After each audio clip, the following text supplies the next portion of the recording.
All right, folks, welcome back. We are live, and we're taking your phone calls very soon at 877-Newsmax, 877-639-7629. But first, we welcome in our friend Michael Reagan, political commentator, author of Lessons My Father Taught Me, The Strength, Integrity, and Faith of Ronald Reagan. Of course, he's also the son of President Ronald Reagan. Hello, Michael. Hello. Yep, still the kid. Still the kid, yes. By the way, appreciate you coming on. Congratulations on all the success you're having with the book. You deserve it, and it's a great, great book. And need I tell everybody that Father's Day is around the corner? And if you haven't gotten this book, my God, what a wonderful, wonderful Father's Day present for either a kid to give their father or a father to even give his son, correct? Yeah, and the wives should buy it for their husbands to read just the letter that my father wrote to me on the occasion of my marriage. Now, You might remember, I got married twice. When he gave me the letter, that marriage lasted a year. When I got married the second time in 1975, after the ceremony, my father turned to me and he said, I already gave you the letter. and the book is full of wonderful, heartwarming stories like that and much, much more. All right, let's talk a little bit about what's going on here. I want to get your take. I just had Mitch McConnell on, and a question that I asked him that I really haven't heard him ask before. A lot of people, including me, believe that he and Boehner and the Republican leadership is very much responsible for the rise of Donald Trump. And he said it's nonsense. What do you say? I think the rise of Donald Trump goes to talk radio and social media. That's where I think he rose from. I mean, if you really listen to him, I mean, he's a listener to talk radio and the internet and every place else and social media, because all he is saying is he's regurgitating what those at talk radio and social media have been saying forever. I mean, I was in talk radio for 26 years. I mean, he wasn't the first guy to bring up immigration. I mean, that's been an issue in talk radio forever and ever and ever, making the phones ring just with that issue alone. So, no, I don't think it was Mitch McConnell. I don't think it was the Republican Party. I think it's talk radio and social media talking about Mitch McConnell, talking about the Republican Party, and not doing what they wanted them to do and get accomplished. All right, that's very interesting. Let's move on to, I want you to listen to a little montage of, I believe it's McConnell and Ryan and Newt weighing in on this whole judge issue for Trump's case against or defending Trump University. Let's listen.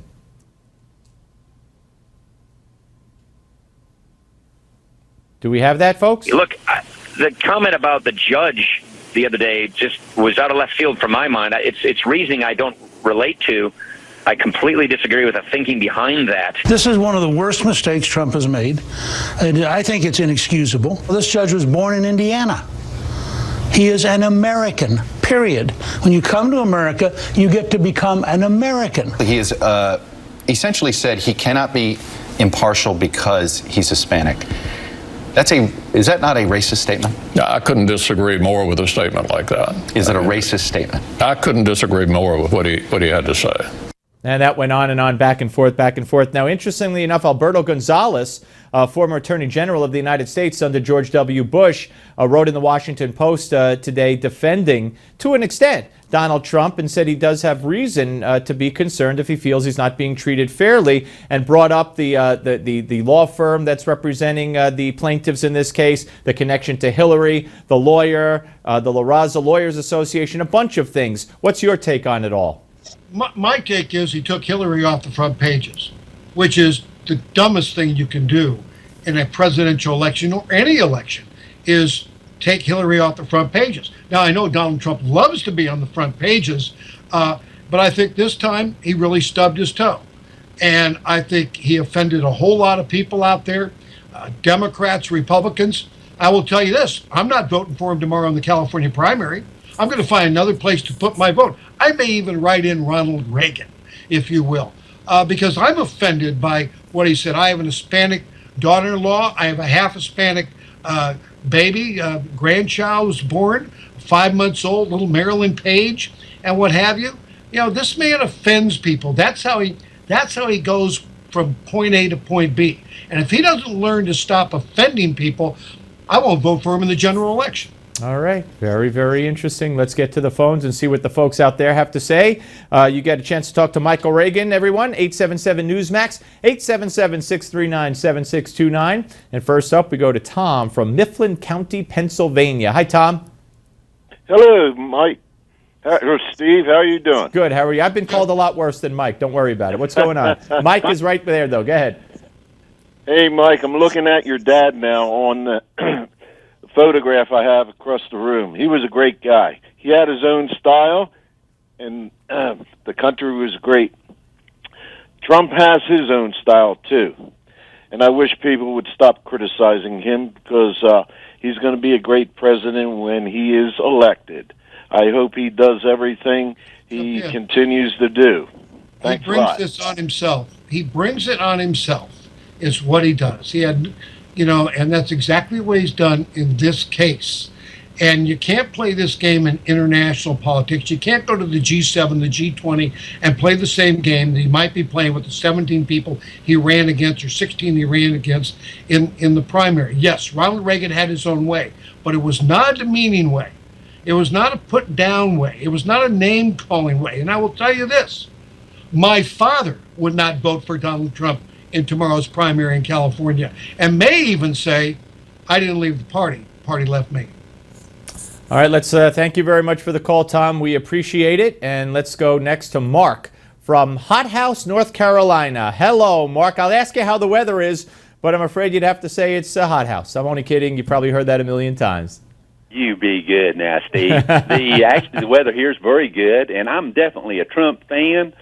We've been watching you on Newsmax on 223 on Dish, but they took that off. All right. Well, let me explain something. And I know I may not be reaching a lot of people who lost us on Dish because they were watching on Dish and now they're not watching on Dish. But if you're out there like you and found an alternative way to watch us, either on the internet or on however you're watching us right now, Mark, call Dish.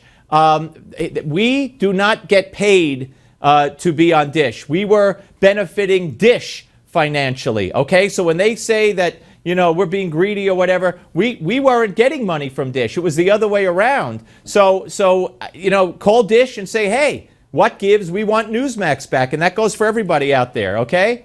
Excellent. I'm definitely a Trump fan. And, Steve, we've got the best politicians money can buy. Well, I'll send you a T-shirt, too, with Trump training. I wish you would. Send it to me here at Newsmax in New York. Michael, I guess the message there is, people are fed up with politicians in general. Oh, I understand that. And I understand the whole outsider situation with Donald Trump. But I do not understand that he just will not stop the demeaning commentary against. Okay, we're having a little trouble there with Michael, so let us try to reset that. And, the wonders of technology, ladies and gentlemen. Mark from Hot House, appreciate it, sir. Thank you very much. Let's go now to Scott, who is in Muskegon, Michigan. Hi, Scott. Hi, how are you? Good. Can you hear me okay? Can you hear me okay? I hear you. Now, let me see if we got Michael. Do we have Michael? Michael, you there? Yeah, you hear me? Good, you're back now. Okay, yes, go ahead, Scott. There's been a lot of chatter about what Trump is all about and why he is as strong and has the strong following that he has.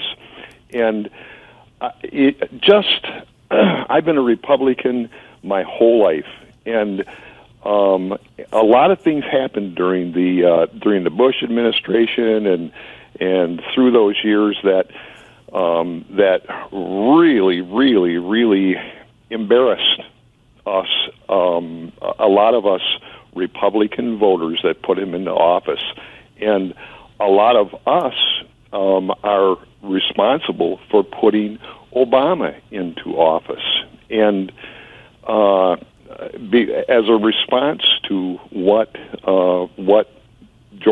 W. Bush put our nation through. And we've been so the heartland, the Republican Party, and not just the Republican Party. I have Democratic friends who feel exactly the same way. All right, so Scott, do you have a specific question for Michael, though? Yeah.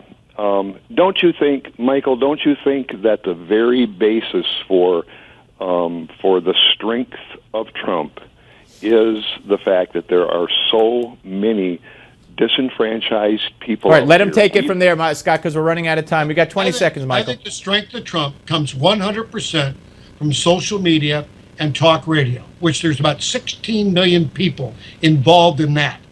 In order to get elected, he's got to reach much further out than just those 16 million people. I thank you, Scott. Thank you very much. Michael, as always, a pleasure, my friend. Thank you very much, sir. Thank you. All right, and we're coming back with Kristen Tate, ladies and gentlemen, and more of your calls, plus John Bachman. Don't go away.